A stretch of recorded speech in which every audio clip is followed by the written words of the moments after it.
Ya meskipun takut ngelihat kayak gituan, ya kalau lihat suaminya ini mau dicelakain, ya otomatis namanya pasangan, refleks kan, ngelindungin. Pas dipukul itu karena mungkin saking kencengnya ya, si sosok ini tuh ngejerit. Oke, gue mau ceritain pengalaman dari ibunya temen gue yang inisialnya itu R, yaitu tentang setan kiriman.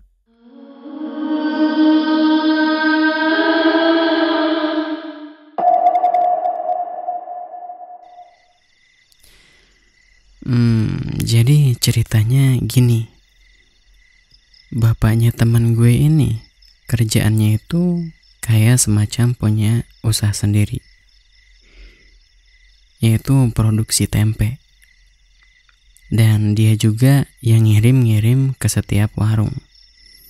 Soalnya dulu kan anak-anaknya ini, yaitu teman gue ini, masih pada kecil-kecil. Ya kalau sekarang sih yang masuk ke warung sama anaknya. Ditambah kerjaannya pun kadang sering dibantuin sama anaknya juga. Soalnya kan udah pada gede sekarang. Tiap hari itu bapaknya ini nganterin dari sore sampai agak maleman. Dan jalannya itu lewat kebun yang banyak makam. Soalnya kalau akses jalan yang mau ke jalan besar langsung itu susah. Soalnya jalannya kecil, gak muat buat motor. Memang jalannya serem sih. Gue juga pernah tuh ngalamin hal horor di jalan itu. Malah gue sampai sawan. Jadi ceritanya gue lagi nyari jamur nih sama temen gue di sekitaran pohon bambu deket jalan situ. Soalnya tiap tahun baru itu sering musim tumbuh jamur yang enak ya, yang kayak bisa dimakan gitu. Nah, gue ngalamin hal aneh. Kayak kaki gue itu diinjak sama bayangan kaki dari belakang. Otomatis gue langsung lihat belakang tuh, nggak ada yang hilang. Gue tanyalah temen gue, barusan ada orang nggak? Kata gue tuh kan. Dia jawabnya nggak tahu. Ya pantas aja nggak tahu, orang dia sibuk nyambutin jamur. Jadi besokannya tuh gue langsung sakit.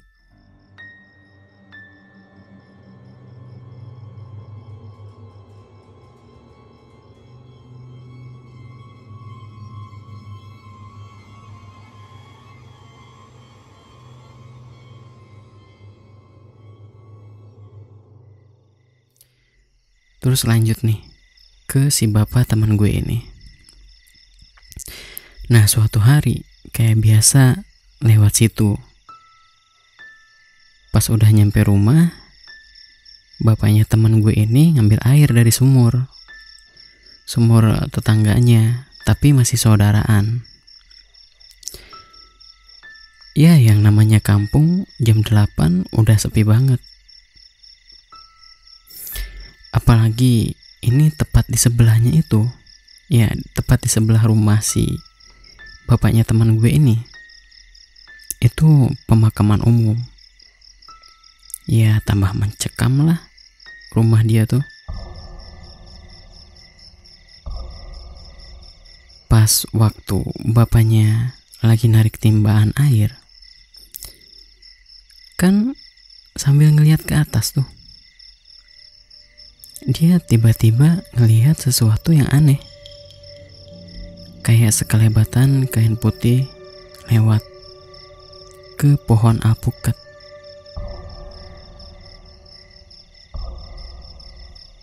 ya si bapaknya teman gue ini bodoh amat. Soalnya menurut dia nggak ngeganggu juga. Jadi nggak terlalu dihirauin lah jadinya tuh. Masuklah tuh ke kamar mandi habis ngambil air tuh. Soalnya kan habis balik kerja, jadi mesti bersih-bersih. Nah, si kamar mandi ini itu nggak nyatu sama ruangan utama. Jadi kepisah. Tapi nyambung sama tempat produksi tempe. Dan si ruangan utamanya juga cuman ada satu kamar tidur plus dapur. Dan si motor pun dimasukin ke dapur. Singkat waktu beres nih, bapaknya teman gue ini bersih-bersih badannya. Terus tidur bareng istrinya sama anaknya juga kan.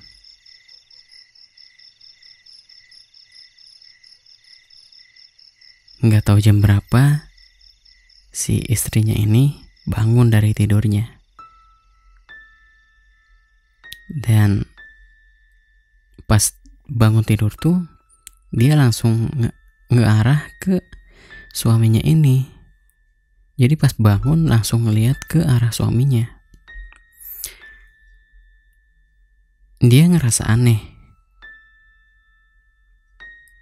Soalnya kayak ngeliat sesuatu yang samar-samar putih di atas suaminya. Karena mungkin dia baru bangun tidur. Jadi si penglihatannya itu belum terlalu jelas.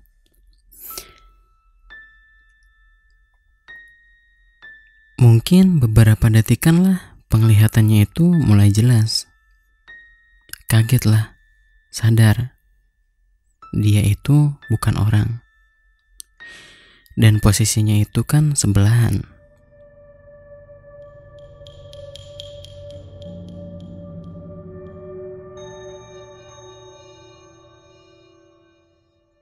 Wujudnya itu ya pakaian kayak kain putih.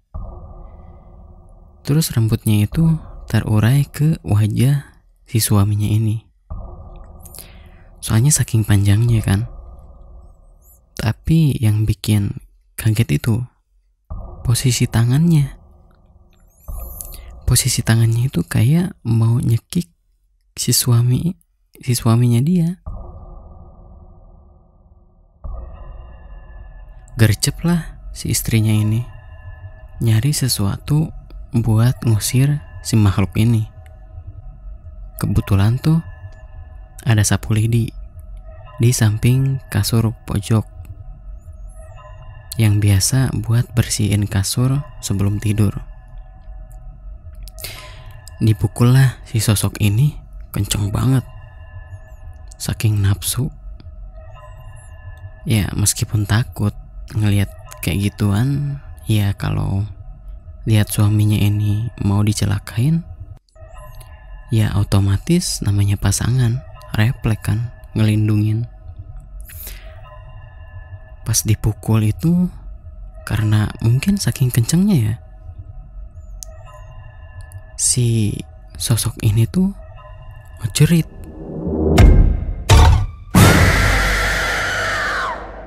Kenceng banget. Terus sampai kabur ke dapur. Pas dikejar tuh udah ngilang. Si suaminya ini ikut bangun. Soalnya kan kaget. Dan emang kena pukul juga. Jadi si suaminya kan langsung bangun. Apalagi jeritan dari sosok kuntilanak ini benar-benar kencang. Nyampe si anak-anaknya juga ikutan bangun. Terus cerita tuh si istrinya ini ke suaminya. kalau ada sosok kuntilanak yang mau nyekik dia. Dan si suaminya ini pun tahu. Soalnya sebelumnya itu udah ada notis ngelihat sekelebat kain putih pas tadi ngambil air.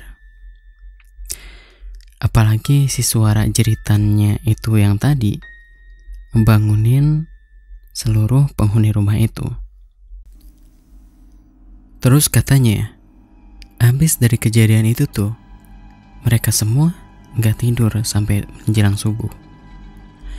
Soalnya takut balik lagi. Soalnya kan mau ngecelakain gitu kan. Kalau misalnya balik lagi dengan keadaan mereka lengah, takutnya ngecelakain lagi. Ya kalau menurut gue sih kayaknya bukan semacam sosok yang sembarangan lewat gitu aja. Dan setahu gue pun yang kayak gitu gak bisa ngecelakain orang, apalagi sampai nyekek kayak gitu. Ya kemungkinan sih semacam kiriman ya, dari orang yang gak suka sama keluarga itu, sirik sama dia, atau mungkin pernah sakit hati sama keluarga itu.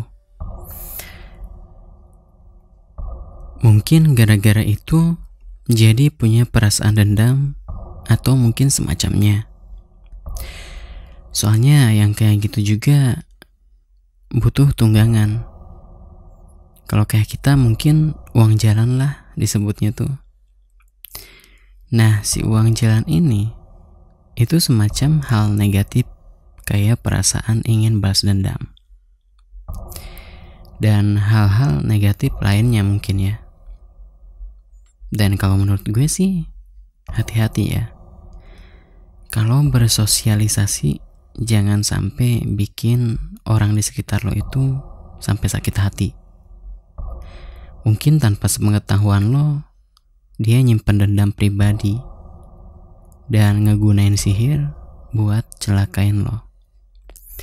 Namanya juga orang kalau misalnya udah pikirannya udah gelap gara-gara sakit hati sama perkataan atau perbuatan lo, mungkin orang itu bakal hilaf ngelakuin sesuatu yang di luar jalannya agama gitu.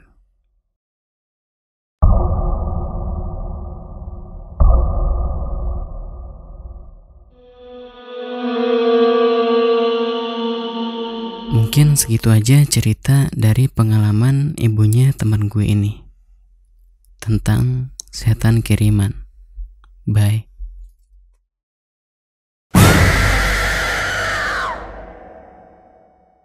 Thanks for watching. Jangan lupa subscribe, like kalau kalian suka, dan sampai jumpa.